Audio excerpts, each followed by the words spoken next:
Hey peeps, two J's, 2 minutes with Johnny S. So I'm sitting here yesterday, and as usual, I'm always reading my Eddie Rickenbacker's autobiography. And it's amazing to me, in the 400 so pages of it, I read something for the first time again, and I think Terry and I were figuring it out that I'm at like 162 times I read the book. And once a few buddies have read it once or twice, and they're so fucking smart, they got it all, but they can't pick up on 2 pieces of it. But one of the pages just yesterday struck me because of what just happened on the news recently. And it was busing out in Ravenna, Ohio, like all over these places. They're trying to figure out where's the money going to come from because the tax base isn't there for it. And now we have these privileges that we have to pay for, which is busing is one of them, theoretically.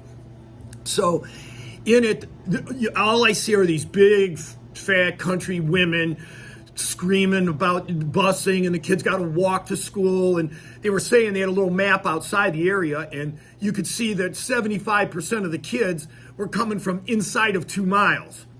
So I just happened to be reading my Eddie again, and Eddie's screaming in the year, I can't really tell inside the book if he's somewhere between 1938 and 45.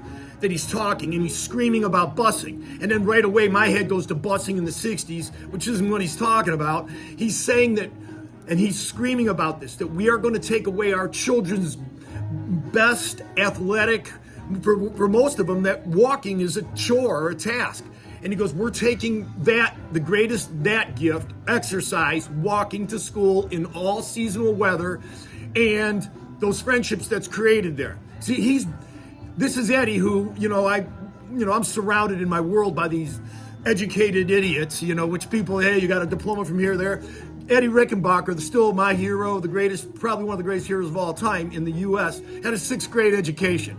So I kind of look at his achievements versus anybody else's I've ever known and think, you should read the 6th grader's shit. But in it, he was just so upset about it that we weren't walking to school. And I thought, here he is again, proving to me why he's my daddy if I had to pick one. Hey, son of a bitches, I miss you. Come see me.